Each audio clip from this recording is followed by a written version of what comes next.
देखिए, Karnataka Lok Sabha BJP has already won 28 seats. 25 seats of BJP and 8 seats of 3 seats of GDS. There is nothing left for Congress. They will not win even a single seat. I have been touring all around Karnataka for last 1 month since I came here for the election. I have been practically to all the districts. Today I am coming from Kurg district.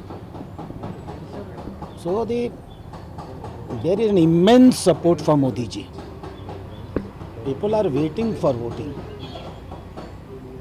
And you will see, not only the seats, we will win all 28 seats. Our margin of victory will be very huge. There will be a big gap between our candidates and Congress candidates. आप इसका positive स्वरूप देखिए। जिस चीज की लोगों को आज अपेक्षा क्या है, कांग्रेस के नेताओं को मालूम है कि कांग्रेस के नाम पर कोई चुनाव नहीं जीत सकता, तो वहां टिकट को लेकर के कोई लड़ने को तैयार नहीं है। मुझे परसों खबर मिली, सिद्धारमैया जी ने अपने मंत्रिमंडल की मीटिंग बुलाई और अपने मंत्रिमंडल के सदस्यों को धमकी दी कि अगर तुम अपने बेटे बेटियों को चुनाव नहीं लड़ाओगे तो मंत्रिमंडल से निकाल देंगे। आज मंत्रिमंडल से निकाले जाने के डर से उनके बच्चे चुनाव लड़ रहे हैं। और भारतीय जनता पार्टी का एक एक कार्यकर्ता जानता है कि ये घर बैठी जीत है। जिसके पास मोदी जी का टिकट होगा, कमल चुनाव चिन्ह होगा, वो चुनाव जीतेगा। तो स्वाभाविक रूप से मांगने वाले बहुत हैं। एक अनार है और 100 लोग खाना चाहते हैं, इसलिए कि अनार इतना स्वादिष्ट है, तो इसमें कोई बुरी बात तो नहीं है। चुनाव आते आते सब शांत हो जाएगा और सब मिल करके 2800 की 2800 सीटें माननीय नरेंद्र मोदी जी को अर्पित कर देंगे। मैं इसको विश्वास के साथ कहता हूँ।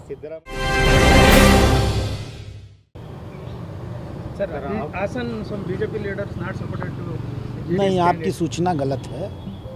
मैं अभी बैठ करके कार्यकर्ताओं से यही पूछ रहा था।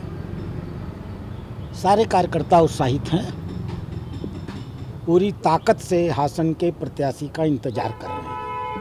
अभी तो हासन से जेडीएस का प्रत्याशी नहीं आया है और हमारे भारतीय जनता पार्टी के कार्यकर्ता जेडीएस के कार्यकर्ताओं के साथ कंधे से कंधा मिला करके पूरे युद्ध को लड़ेंगे। 5 लाख वोट जेडीएस को पिछली बार मिला था, 5.5 लाख या कितना, और 5 लाख हमको भी मिला था। तो हम BJP JDS alliance 10 lakh vote पा करके यहाँ चुनाव जीतेगा। कांग्रेस के लिए वोट ही नहीं रहेगा यहाँ, मैं इसकी गारंटी दे सकता हूँ।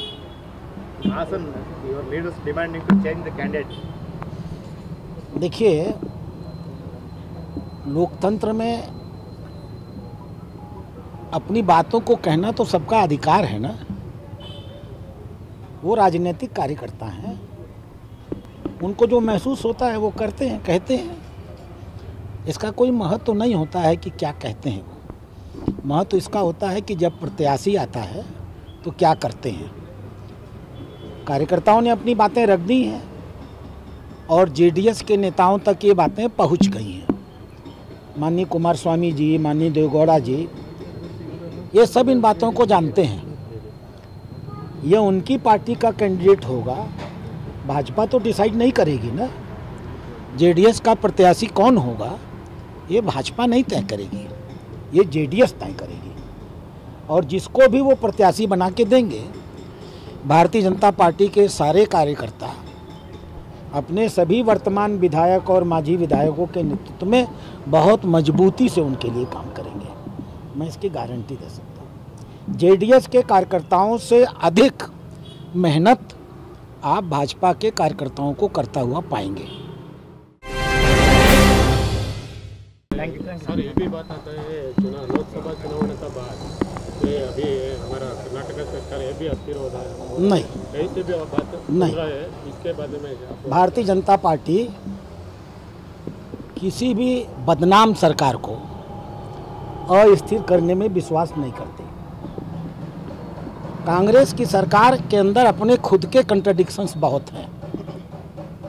दुश्मनी है दोनों धड़ों में। भाजपा से दुश्मनी कम है उनकी, आपस में दुश्मनी ज़्यादा है। सिद्धारमैया और शिव कुमार की आपस के जो झगड़े हैं वो भाजपा से कम हैं, आपस में ज़्यादा हैं। हम किसी ऐसी सरकार को क्यों गिराएं, क्यों गिराने की बदनामी लें जो खुद ही गिर जाएगी। अरे चुनाव के बाद ये लोग क्या क्या सीन क्रिएट करेंगे। आप भी यही हैं, मैं भी यही हूँगा, देखिएगा। हमें मरते हुए लोगों को मारने की कोई ज़रूरत नहीं है। कांग्रेस लोकसभा चुनाव के बाद बड़ी बदहाल हालत में जाने वाली है। हम इन्हें गिराने की बदनामी नहीं लेंगे। Thank you, sir. And DK Shivam both are saying we are win 20 plus seats in Karnataka. अब तो कितना समय बचा है, 4 जून ना। 4 जून को पटका पटकी होगी सिद्धारमैया में और शिव कुमार में आपस में। और सिद्धारमैया शिव कुमार से कहेंगे तुमने मेरे कैंडिडेट्स को हराया, और शिव कुमार सिद्धारमैया से कहेंगे तुमने मेरे कैंडिडेट्स को हराया। वो आपस में अपना हिसाब निकालेंगे। भारतीय जनता पार्टी का एक भी प्रत्याशी हारने नहीं जा रहा है। शिव कुमार जी एक ख्याली पुलाव बना रहे हैं, उनको बनाने दीजिए। रियलिटी वो भी अंदर से जानते हैं कि उनका अपना भाई DK सुरेश, आप जाकर के बेंगलोर में रूल में पता करिए, आज डॉक्टर मंजूनाथ के नाम की लहर चल रही है वहाँ।